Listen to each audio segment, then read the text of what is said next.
वालेकुम स्टूडेंट्स।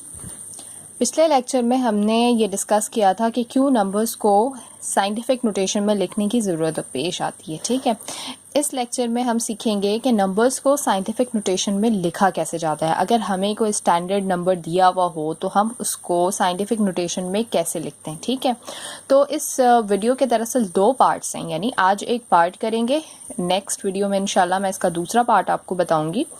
तो इस पार्ट में हम करेंगे नॉन डेसिमल नंबर्स यानी होल नंबर्स।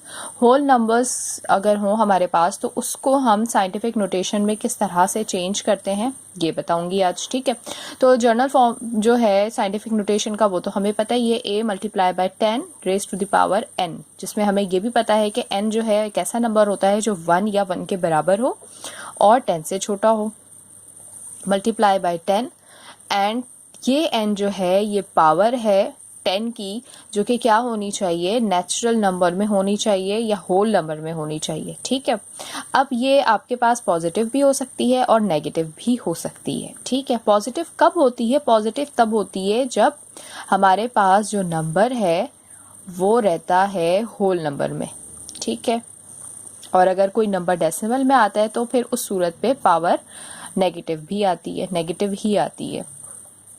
तो चलिए फिर स्टार्ट करते हैं कि हमें ऐसे नंबर दिए हुए हैं जो कि नॉन डेसिमल नंबर है, होल नंबर है, उसको किस तरह से करेंगे। हमारे पास नंबर है 84312900। ठीक है, अब यहाँ पर देखिएगा बच्चों, ये कॉमा और ये कॉमा, इसे आपने बिल्कुल भी नहीं कंसिडर करना है या इसे देखकर आपने बिल्कुल परेशान नहीं होना है। दरअसल ये कॉमा प्लेस वैल्यू का आता है। ठीक है, प्लेस वैल्यू जो आप क्लास 4-5 में आपने की हुई होंगी, यूनिट 10, 100, 1000, 10,000, तो आपको पता है कि हर यूनिट 10, 100 के बाद एक कॉमा लगता है, फिर 1000, 10,000, 100,000 के बाद एक कॉमा लगता है, तो ये वो वाला कॉमा है।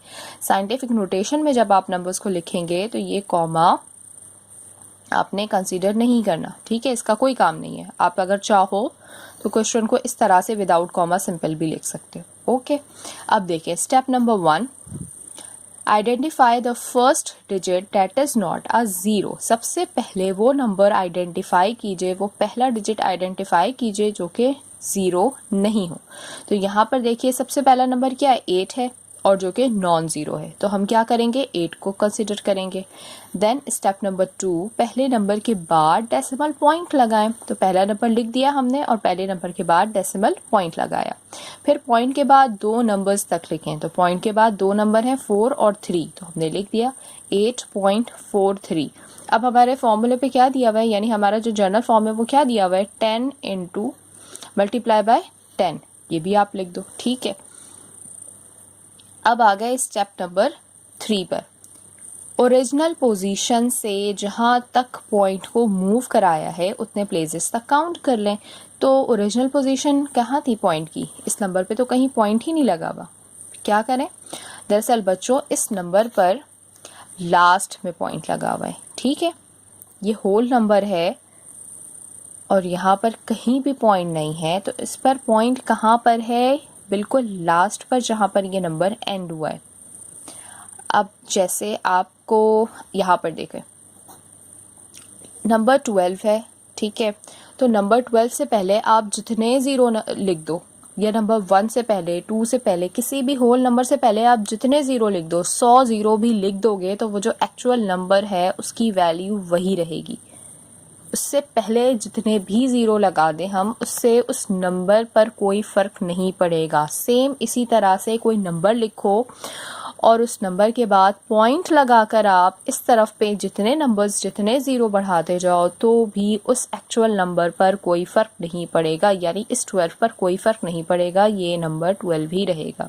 सेम यही काम हमने यहाँ पर भी किया है कि ये पूरा होल नंबर था, हमने इसके लास्ट में पॉइंट लगाया, तो अब पॉइंट के बाद जितने भी ज़ीरो हों या ना हों, इससे उस नंबर की वैल्यू पर कोई फ़र्क नहीं पड़ता। ठीक है, तो यहाँ पर देखें पॉइंट था लास्ट में, क्या बोला जा रहा है, original position. Original position point की क्या है, ये वाली, जहाँ तक पॉइंट को मूव कराए है। कहाँ तक पॉइंट को ओरिजिनल से उठाकर कहाँ लेके गए हैं, यहाँ पर, यहाँ से यहाँ तक मूव कराए, उनके प्लेसेस तक, उतने प्लेसेस तक काउंट कर लो, यानी उतने जितने दरमियान में जितने नंबर्स आ रहे हैं उतना काउंट कर लो। तो कितने नंबर आए, 1 2 3 4 5 6 7 7 नंबर्स आए, ठीक है। तो 10 पे पावर आ जाएगी 7, ठीक है। अब एक और बात कि n तो हमने बताया था कि पॉजिटिव भी हो सकता है और नेगेटिव भी हो सकता है, तो अभी इसकी बात सोचनी है कि अभी इस n को क्या होना चाहिए इस पोजीशन में, पॉजिटिव या नेगेटिव, ठीक है। तो मैंने वैसे वीडियो स्टार्ट होने से पहले आपको बता दिया था, जब हमारे पास नॉन डेसिमल या होल नंबर्स आते हैं तो 10 पे जो भी पावर होती है वो पॉजिटिव ही रहती है। कैसे रहती है? पॉइंट था यहाँ पर, पॉइंट को हमने डिस्प्लेस किया यहाँ तक, तो याद रखिएगा जब भी पॉइंट राइट साइड से डिस्प्लेस होकर लेफ़्ट साइड की तरफ जाता है पावर पॉजिटिव आती है, और ये पावर जो पॉजिटिव है वो हम पॉजिटिव का साइन चूँकि शो नहीं करते कहीं पे भी, तो लिहाजा यहाँ पे भी शो नहीं करेंगे, ठीक है। तो हमारा फाइनल क्या बन गया इसका answer? 8.43 into 10 raise to the power 7। ये स्टैंडर्ड फॉर्म थी नंबर की, ये साइंटिफिक नोटेशन आ गई नंबर की, ठीक है। उम्मीद है आपको ये लेक्चर अच्छी तरह समझ आया होगा। इंशाल्लाह नेक्स्ट लेक्चर में इससे रिलेटेड क्वेश्चन सॉल्व करेंगे, यानी हमारे पास होंगे स्टैंडर्ड नंबर्स, हम उसको चेंज करेंगे साइंटिफिक नोटेशन में, ठीक है। उसके बाद फिर इंशाल्लाह उससे जो नेक्स्ट वीडियो आएगी उसमें हम देखेंगे भाई पावर्स नेगेटिव कब आती है और डेसिमल नंबर्स को किस तरह से साइंटिफिक नोटेशन में चेंज किया जाता है। तब तक के लिए अपना ख्याल रखिएगा। अल्लाह हाफ़िज़।